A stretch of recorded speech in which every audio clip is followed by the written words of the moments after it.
If you wanna be solicitors, why don't you come and visit us at SQETV? Watch me solve a contract MCQ in less than 60 seconds. 3, 2, 1, go! Not going to lie, I'm a bit nervous. Right, a man is given a bicycle as a gift. Let's get this on the whiteboard now. Man is given a bicycle by somebody as a gift. Right, he later agrees to sell the bike for £25 to a woman, but no payment has yet been made. Let's get that on the board there. Right, £25. He subsequently discovers that the bike is worth £390. So it's worth £390. I think there could be an undervalue thing going on here. He informs the woman that he no longer wishes to sell the bike because he was mistaken about its value. What advice should the woman be given? Yeah, well, option A, we can definitely rule that out.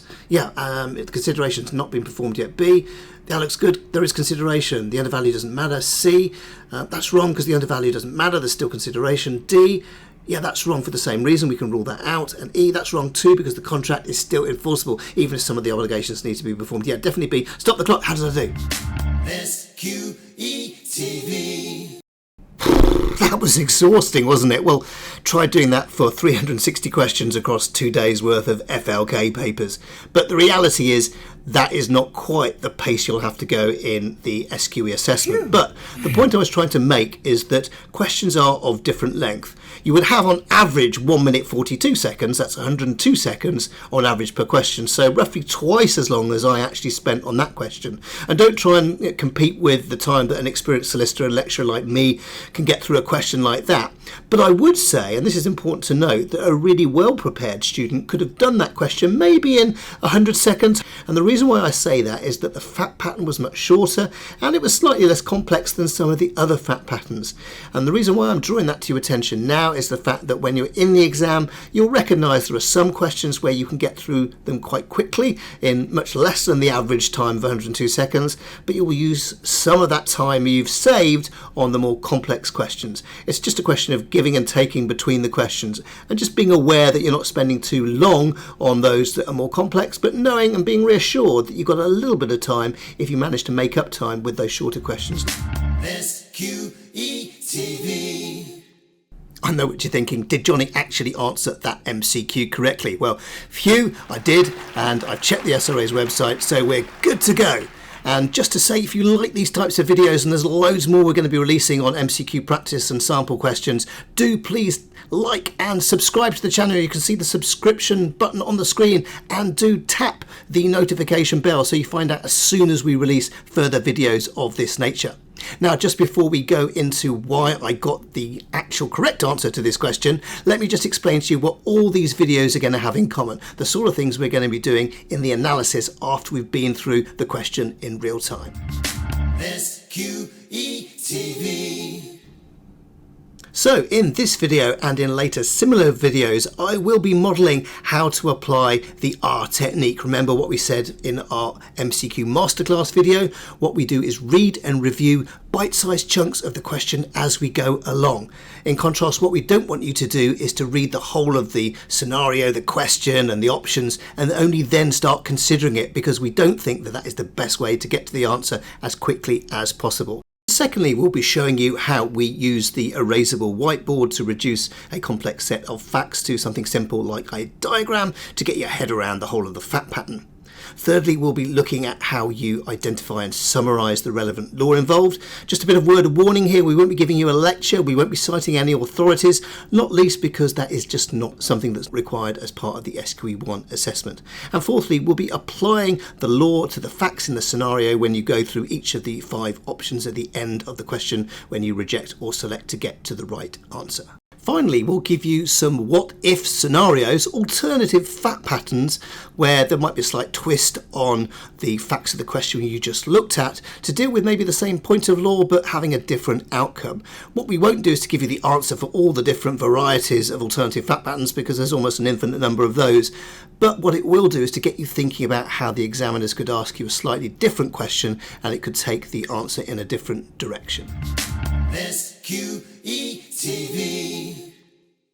So let's take a look at how I answered this particular question, which was the SRA's FLK1 sample question 9, hence the title you can see on the screen. And for this, I adopted the R technique. Remember, the R technique doesn't stand for being a pirate or anything like that, but it stands for read and review, and you repeat as you read and review each bite-sized chunk of the question as you go along before you reject and select your answers and reset for the next question. And what we've sought to do whilst we're going through this particular part of the video is pausing the real-time recording that you'll see me going through at breakneck speed so that I've got time to explain how and why I arrived at the conclusions that I did. SQETV. What you can see me doing here is reading through the question, making notes of the fat pattern on the whiteboard. And I'm thinking quite quickly that this looks like a contract question. And one of the first things I'm spotting is the fact that the man was gifted the bike. He's agreed to sell it to the woman for £25.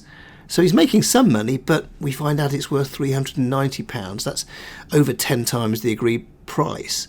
I've also observed as I was going along that the contract has not yet been performed in the sense that he still has the bike and the woman still has her £25. So let's have a look at the question again, and I can see immediately why he wants to get out of the contract. The woman's getting a great deal, but remember, that's who we're advising. And as we're advising her, the woman, she would clearly want to enforce the contract at the agreed price of £25. So the legal issues I'm starting to work out I need to consider are, well, is there a contract, first of all?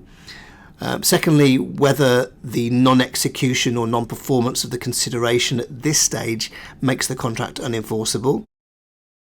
Or is it enforceable? Can the man seek to change the price based on his understanding, or misunderstanding, should I say, of the bike's value? And finally, does the consideration for a contract have to be at the market value or close to it, or is it okay for it to be considerably under that for the contract still to be enforceable? Remember, the bike is being sold for less than 10 times what it's worth. So having identified all of these issues, I then applied the law to the facts when analysing the 5 options. Now, when we looked at option A, I can immediately see, well, it looks like there's a contract because we're told that there was an agreement and he agreed to sell his bike for valuable consideration, £25, which means that the first part of answer A is correct. But what about the explanation? The problem here is that the explanation is incorrect because although there might be a contract, there isn't executed consideration because the payment has not yet been made for the bike. So this is all about the difference between executed consideration, which we don't have here, and executory consideration, which we do have because the £25 hasn't yet been paid. So we can reject A as the explanation in the second part of the question, or the second part of the option, is wrong. So let's move on now to option B. And this was saying that there is a contract, which we think that is the case here. But what about the explanation? It says, well, there is a contract, but it's saying it's a contract because sufficient consideration was promised. So what's the relevant law here? Well, it's what is suitable consideration in this context? And the point of law to remember is that suitable consideration only needs to be money or money's worth, but importantly, the courts won't get involved with issues of adequacy when it comes to seeing if somebody got a bad deal. So as long as there's no fraud or misrepresentation, which isn't suggested here at all, it looks like there is sufficient consideration. So £25 is sufficient. So B is looking like a good answer. No reason to rule it out at this stage. So let's go and have a look at C. C was really easy to reject for 2 reasons. We've already concluded that there's a contract, so the first half of the statement isn't true. But we ought to do a belt and braces job and look at the second part of the statement. And remember, we've already concluded when analysing answer B that there is sufficient consideration. So we can conclude that the second statement, the second part of option C, isn't correct because £25 is sufficient consideration. Which then takes us on to option D, which was easy to reject again for 2 reasons. We've already concluded that there is a contract, so the first half of the statement again is not true. What about the second half? Well, the point of law here is that the law doesn't require consideration to be adequate. Remember what we said, adequate is a much higher level of consideration than sufficient, adequate being close to or at the market value, but we've already concluded or remembered that the law says you just need sufficient consideration, and £25 is enough to be sufficient. The courts are not going to interfere in the adequacy of the consideration. That's something that you will remember from your teaching, I'm sure. And finally, looking at option E, we're hoping that this is wrong. And initially, we look at the first part, and of course, the first part of the statement is wrong. There is a contract. We've concluded that already, so we can probably reject E. But just doing the belt and braces job, let's just deal with the legal point in the second part of the option there. And actually, this statement is correct. The consideration is executory because the consideration is not yet paid. But that in itself doesn't negate the fact that there is a valid enforceable contract. So you can still have a contract where the consideration is still to be paid. So can you see how we built up the fact pattern on the whiteboard by reading and reviewing as I sketched out the parties and the key facts, and I managed to get my head around the problem that way without having to reread the scenario again. For some short questions you might not feel that the R technique is necessary every time, as you might be able to keep all the details of the question in your head, but for visual learners like me, to be honest, condensing the facts like I did helps me to make sense of what's going on by representing it on the whiteboard. And finally, the what-if scenarios. This is something, remember, that is a takeaway for you to go and have a think about some of the alternative scenarios that this question could have been slightly nuanced to go in a different direction for you to go off and have a think about. So what if the bike had been delivered and the payment had not been made? Or maybe vice versa.